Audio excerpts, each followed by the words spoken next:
Hello dear students, welcome back once again. In this video, we will be studying one more interesting topic of grade 8 ICSE, that is rise of British power in Bengal. In this chapter, we will be studying that how Britishers came as a traders in India and then how they slowly started to manage the affairs of the Indian politics and then they became a ruler of the country. But rise of British power in Bengal was the first step of the Britishers towards colonizing India. Okay, so let's begin this. Students, in the year 1600 CE, group of merchants or traders, they took permission from Queen Elizabeth I to have the trading relations with the eastern part of the world. Now here eastern part you can signifies to the Asian countries, and India was one of the important countries in that. We all know that India, which is fertility in the soil, with its huge market, was always an attractive center for the traders. Same goes with the Britishers as well. They took permission and they started their settlements in India. British settlements in India was giving Britishers enormous profit. Even the Queen had a share in it. Now, dear students, their first settlement was in Surat in the year 1612 CE.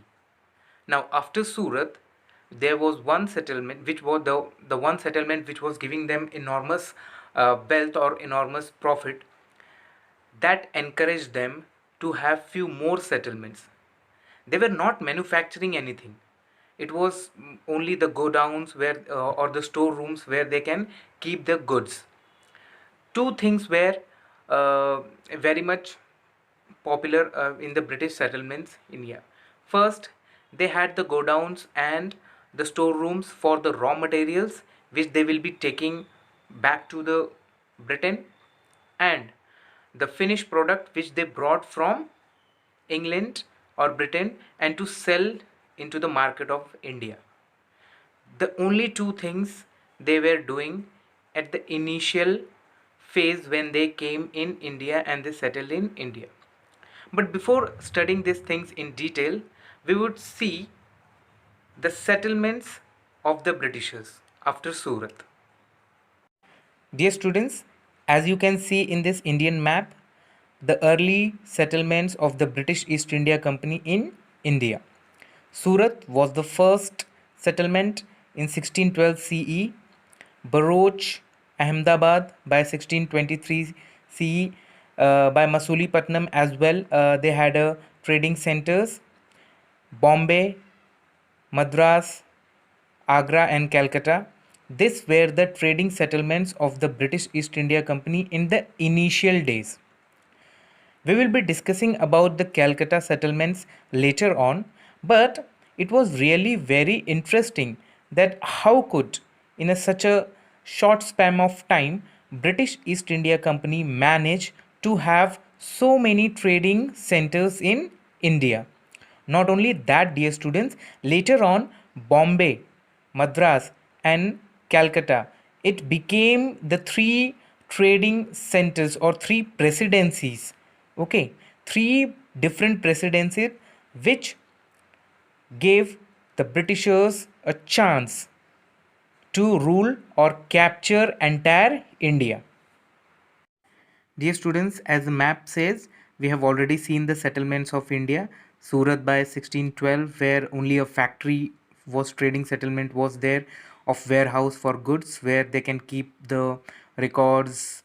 Residential quarter for the servants was also there. Company, uh, and nothing was manufactured in these factories. By 1623 CE, Sir Thomas Raw, who was the British ambassador in the court of Mughal Emperor Jahangir, he very smartly obtained many trading concession, means they don't have to pay any taxes to the to the Mughals, and that was giving them enormous profit to the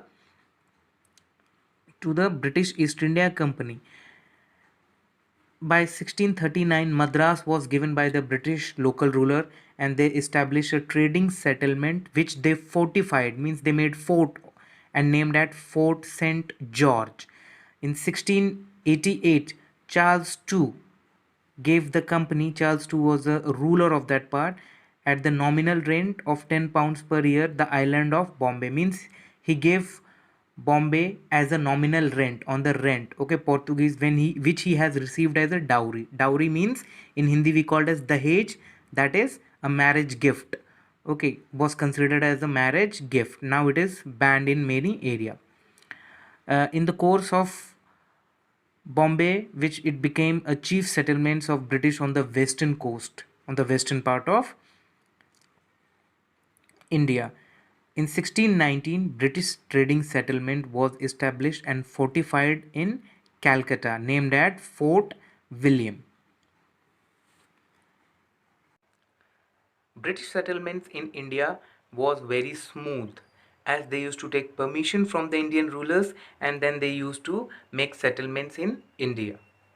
Slowly and steadily, this group of merchants who were having the trading settlements in India, they formed a United East India Company, okay, a company, a trading company which was having the trading rights in India.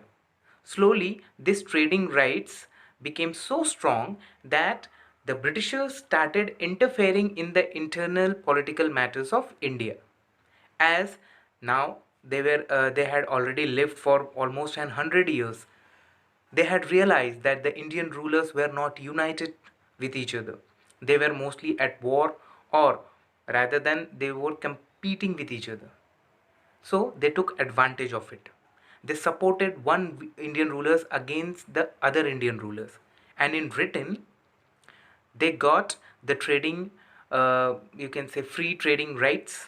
They got the land, they got the permission of doing uh, the business on a large scale in on their land of that particular ruler, which was giving them enormous wealth, and their territories of expansion or trading was increasing year by year. But dear students, before uh, they took entire control over India, they had few challenges in front of them. I'm talking about the British East India Company, of course. We have already seen in the previous 8 standard chapters, like in Industrial Revolution and in the Age of Revolution, that how Britishers and the French fought many wars in Europe. They were the competitors of each other. And British also had a tough challenge in India against the France. And it was Dutch, Portuguese, French and the Britishers who were having the trading settlements by 17th and 18th century in India. There was a competition between all these four European nations, that who will have a better control over the Indian market. Of course, we have already seen that Indian market was very profitable and everyone wanted to have a monopoly of it. What is the monopoly? Monopoly means only I will be having the trading relations with the Indian rulers. Only I will take control over the Indian market. Only I will be having the total control of Indian natural resources. And that was the rivalry between all the European nations, in which Dutch and Portuguese were eliminated very easily by French and the Britishers. But British and French, okay, had three wars, okay, three wars in which the Britishers managed to defeat the French. French who had, when they came and settled in India, Britishers had already settled. Okay, the Britishers had trading settlements in 1600 CE, whereas the French settled in India by 1664 CE. Coming in 1664 and settling in India, even the French had various trading settlements in India. Even they had settlements at Surat, Mahe, Masulipatam, and their important settlements was Puducherry, okay, or Pondicherry, popularly known as Pondicherry. Now, their trading settlements, which clashed with the British settlements, of course, That was also one of the reasons for British and French clashes. But ultimately, it was the Britishers who eliminated the French. French were in India, but they were having only limited portion where they could do the trading relations. Thereafter, it was the Britishers who took over the charge and kept ruling India for almost more than 200 years. After eliminating France from out of the Indian trading settlements, it was the British East India Company's total control over the Indian soil when we are talking about the trading settlements. Already they were having a lot of trading settlements in India, out of which Bengal was very important because it was on the coastal areas from where internal and external trading could be was possible very easily. Second, the fertility of the soil was very you can say important and very high. Because of that, they could get a lot of profit out of that area, and the natural resources which was available in Bengal was highly advanced compared to the other trading settlements which the Britishers had. Now, Britishers had already taken the permission, or they have already granted the got the permission from the Mughal Emperor Farooq Siyar to have duty free trade in Bengal. Now, what is duty free trade? Means for their business they will not have to pay any taxes. Even the British independent merchants can come and have the trading relations or trading settlements in Bengal, but they will have to pay taxes like the Indian merchants. Only the British East India Company was having that freedom to do the duty free trade in Bengal. But dear students, when the new Nawab was appointed, I'm talking about Siraj ud Dawla, okay, the grandson of Alivardi Khan, who had established the Bengal Empire after the decline of the Mughal Empire. Now, when we are talking about Siraj ud Dawla, he was a young and dynamic personality with lot of courage and determination, and he was smart as well. When he saw uh, the trading relations which was given, the trading privileges which was given to the Britishers, actually he didn't like that, because Britishers who were outsiders were having the trading privileges or trading duty free trade, whereas the Indian merchants will be paying the taxes for the things. That was not liked by Siraj ud Dawla. Siraj ud Dawla, who was facing the tough resistance from outside the kingdom and inside the kingdom, he was having a double challenge. He ordered Britishers to pay the taxes just like other merchants. Britishers refused, and that Siraj ud Dawla didn't like. Of course, he was the Nawab, so he will not like that. Moreover, there was a rivalry going on between the French and the British East India Company and the French companies which had settlements in Bengal itself. Both, as they were having, they had fought already two wars. Okay, and I'm talking about the situation before the third war, third Carnatic War. Already they had two Carnatic wars. So just to be safe from each other, French East India Company and British East India Company, they started making forts around their settlements or trading settlements. That was a challenge to the independent authority of the Nawab Sirajud-Dowla. Of course, he was the ruler, he was the Nawab. Why will he like that two outsiders coming and settling in Bengal? They are doing the things the way they want. Siraj Uddaulah immediately ordered both French and the British settlements to stop the fortification or to make the forts. French agreed to it, but the Britishers didn't accepted the order. And what was the outcome of it? Siraj Uddaulah attacked on the British East India Company and defeated them in 1756, and he captured Fort William. And that was the thing which had given the birth to the cause of Battle of Plassey. Discussing about the Battle of Plassey in 1757, which occurred, it had already the causes had already begun 1 year back. In June 1756, Siraj-ud-Daulah captured Fort William. It took almost months, 6 months, that Robert Clive from Madras settlements of East India Company, he arrived with a big troop and he defeated Siraj-ud-Daulah and recaptured Fort William to the British East India Company. Now, dear students, as Siraj-ud-Daulah lost the battle to Robert Clive, as he was a loser, he had to accept certain, you can say, promises from the British, or certain demands of the British East India settlements. He had to give them the trading privileges which the Britishers were having. One. Second, they gave the permission. They got the permission. Britishers got the permission of making the forts around their trading settlements. Plus, many other trading privileges was granted to British East India Company by Siraj-ud-Daulah, as he has lost the battle. But British East India Company had some other plans. They wanted to replace Siraj-ud-Daulah with a puppet ruler who will be taking all the decision in the favor of Britishers. They had a plan. They contacted with some of the influential person in the courtroom of Siraj-ud-Daulah, out of which Mir Zafar was one of very important person. Mir Zafar was commander-in-chief in Siraj-ud-Daulah's army.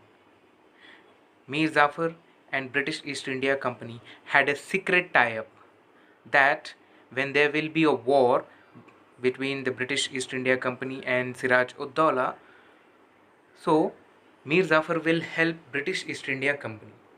And when this tie-up was signed and agreed, British East India Company started demanding for more trading privileges, more rights, which was not possible for Siraj-ud-Daulah to fulfill.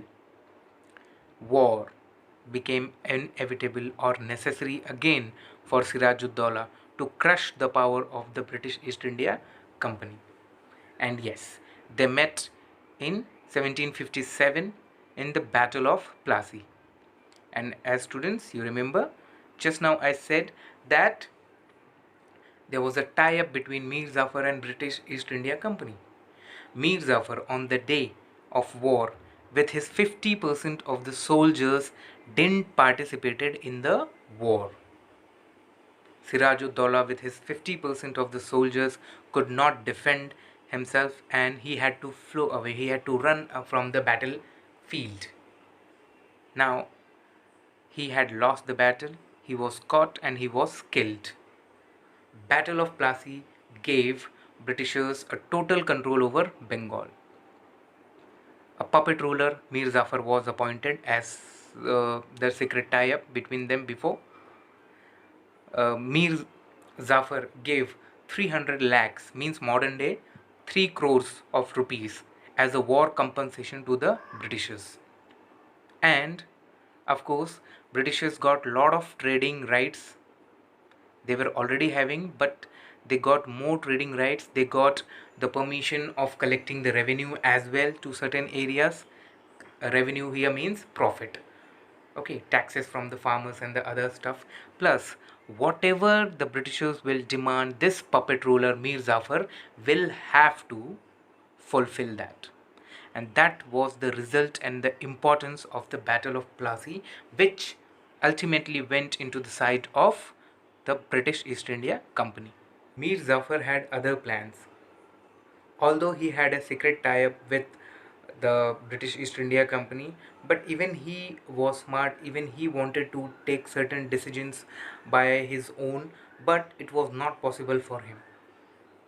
Britishers kept on demanding for more and more trading privileges, more and more permissions, more and more land for doing the business and the tradings, which was not at all possible for Siraj-ud-Daulah to fulfill that. And he was not able to give all the demands on all the things which the Britishers demanded. Hence, British East India Company decided to replace him. And guess what? He was replaced. Mir Zafar was replaced by none other than his son-in-law. Now his son-in law, okay, the daughter's husband, that was Mir Qasim, the son-in-law of Mir Zafar, was appointed the next ruler or next Nawab. Now talking about Mir Zafar, he was very capable, he was very honest, kind, very hardworking person, and an efficient ruler. He could take the decision by his own. He didn't like the way Britishers were doing to the Bengal. The reason was, we had already discussed that the Britishers had trading privileges, means trading rights. For that, they had passes through which they can show it to the kingdom or a very important authority, and no taxes will be collected. Now, dear students, this trading system became very corrupt. What did the Britishers started doing? Britishers were already having the duty-free trade permissions. Now they started making the duplicate copy of their farmans or the permissions, or we can also call it as cards, which was given to them to show to the authority. They started making a copy of it, or they started selling those permissions to the Indian merchants. Just remember, Britishers will not pay the taxes, and the Indian merchants will also not be paying the taxes. So how will the Nawab earn money? How will his royal treasury be fulfilled? How will he be able to take care of the common people, or do the administrative things? For that purpose, Mir Qasim took a very strong decision. He banned, okay, he banned this duty free trade for everyone, even for the Britishers, even for the Indian merchants. Now everyone will have to pay the taxes. Before taking this decision, he with the help, Mir Qasim, with the help of French army and some other European countries, he had made a small band of army which was loyal, which was strong, efficient, and techno-savvy as well. They were having a good amount of weapons as well. Because Mir Qasim knew that when he will take this decision, this will not make Britishers happy. They will be angry and they can take certain actions against him. So he was well prepared in advance. And the same thing happened. Britishers didn't like that they were given the status as of the Indian merchants. They didn't like, they wanted some special concession from the Nawab of Bengal. So war broke in 1763 between Mir Qasim and British East India Company. Unfortunately, Mir Qasim, the Nawab of Bengal, was defeated in this war. But he was courageous. He was determined to take his kingdom back. He wanted the post of Nawab back. Meanwhile, Britishers reappointed Mir Zafar, okay, the father-in-law of Mir Qasim, to the Nawab position as a puppet ruler. Now, as I said, Mir Qasim was very determined to regain his position of Nawab back, to regain the Bengal back. He made an alliance. He made friendship with Suja Ud-Dawla, Nawab of Awadh, and Mughal Emperor Shah Alam II. And he made an alliance, friendship with the two different kingdoms. So combined forces of these three people, Nawab of Awadh, Suja Ud-Dawla, Mir Qasim, and Mughal Emperor Shah Alam II, combined forces of these three alliance had a war in 1764 at Buxar. That battle was called as Battle of Buxar in 1764.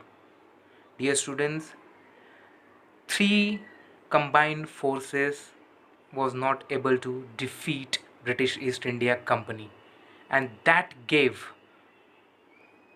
okay, the position of a ruler to the British East India Company over Bengal, Bihar, and Odisha, and they also had a political influence now on Awadh and Mughal Empire, because Nawab of Awadh and Mughal Emperor Shah Alam II was defeated by the Britishers.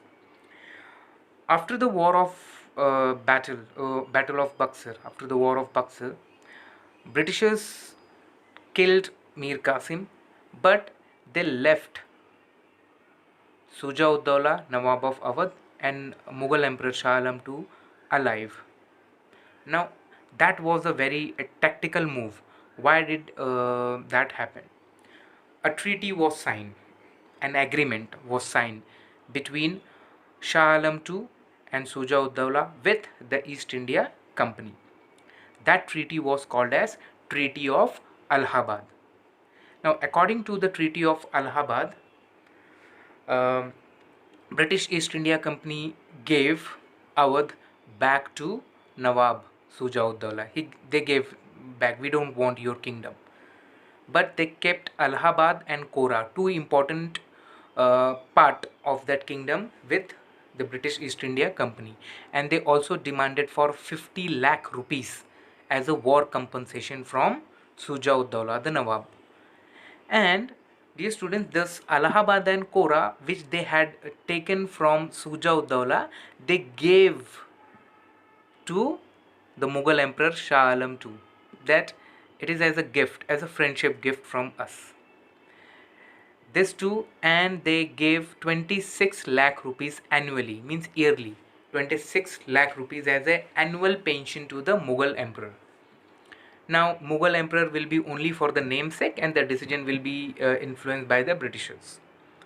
Suja ud Dawla had already lost the battle, so he will not go against them. So there was a total control of British East India Company over Bengal, Bihar, and Odisha, and also with Awadh and Mughal Emperor in Delhi. Awadh became the buffer state. Buffer state means a land between two powerful kingdom. Now, British was the powerful kingdom here in that side, Bengal, Bihar, Odisha, and Awadh was in between, and this side we had Maratha. The Marathas, who were very strong and very powerful that time. So, that was the political history when Britishers had won the Battle of Buxar. After the success of Battle of Buxar, we have already seen that how British East India Company took over Bengal, Bihar, Odisha, and got the control over Awadh as well as the Mughals. Robert Clive also entered into Bengal as a governor general. Governor means the administrative head under whom that province or that area will be functioning or working. Bengal was already in the hands of the British East India Company. It was like all the decision will be made by the Britishers only. Only for the namesake they were having a puppet ruler called as Mir Zafar. After his death, after the death of Mir Zafar, it was his son who was appointed as the Nawab. But dear students, he did not have any power to take any decision. A deputy Nawab was appointed under the Nawab, who will be taking care of general administration, like need fulfilling the needs of the common people or doing any facilities in the kingdom. But that was only for the namesake. Nothing was done for the common people by the British East India Company. The Nawab had to transfer the Nizamat power, that is general administration, and the civil cases. General administration, I have already told you. Civil cases, if any complaint or if fight between two people, so that problem will be solved by the deputy governor. And the main Nawab, okay, the main Nawab will not be having any right or power to remove the deputy Nawab. Okay, and now Bengal, which was totally under the control, it was having the two governments. Okay, dual government system was introduced in Bengal. That was British East India Company and the Nawab. Two governments in one area. So the powers and the functions were divided. all the important like collecting the important powers like collecting the revenue, military administration, um that was taken care by the British East India Company. And general administration, civil cases, means that the work or the powers or the functions which were non-profitable, that was given to the Indian Nawabs, and wherever there was profit, that functions or that work was taken by the British East India Company. So in this way the power was divided. Now, what was the effect of this dual government system which was introduced by Robert Clive in 1965? Common people was the main victim in the dual government. British East India Company, who was having money, who was having power, they didn't took any responsibility for doing anything for the common people. And the Nawab, who was an Indian who wanted to help the Indian people and do something good for them, was not having any authority, neither the power, neither the money. In both the ways, nobody was taking care of the common people, and the life of common people became total misery. They were economically destroyed, they were not having any facilities, they were not having any power. And literally, when the famine drought happened in Bengal, it is said that 50% of the crowd, 50% of the population perished. Means either they left Bengal and they settled to other part of the country, or most of them died because of poverty, because of hunger. And that's how the dual government destroyed the Bengal people, Indian people, economically, socially as well. And it was a total huge loss. The dual government system was till for 7 years, from 1765 to 1772. And it was when Warren Hastings, the next governor general, who came, and he abolished the dual government system, and he took Bengal directly under the control of the British East India Company. And there will be no mediator. The Britishers will only taking care of the general administration also, civil cases also, all the military power also, and the economic power also. But it was only for the namesake. British East India Company only aimed for their own benefit, only aimed for their own economic profit, whereas the common people of Bengal had nothing in their hands, neither the ruler or neither any rule in favor of them. So in this way, Bengal went under the control of the British East India Company. The capital city of Bengal became Calcutta from Murshidabad. It was earlier Murshidabad, the capital of the Britishers East India Company, and then it was shifted to Calcutta. Warren Hastings tried to make certain better reforms for the common people, but as I said earlier, it was only for the namesake, which didn't give the Indians much of a profit or much of a delight. So in this chapter, this is the end of this chapter, and I hope that it has clear a lot of stuff related to it. Is very important chapter in the Indian history, because dear students, as you know, in Bengal, they were Britishers were only the traders, only the business people, but slowly they try to influence their power, and ultimately they started controlling over Bengal. And then they have total control over Bengal, not only on Bengal, it was Bihar, Odisha, and they had control over Awadh and the Mughal. So almost the entire northeast part, okay, that was under the control of the Britishers. And from there, the foundation for the British Empire in India was, you know, led, or you can say it was started. In our next videos, of course, as I said, we will be discussing more about the Indian history, which will be telling that how Britishers turned their attention towards the other parts of the Indian soil and Indian territories. And I hope now you have understood how Britishers became a strong foundation. They laid a strong foundation in India after the capture of uh, the Bengal.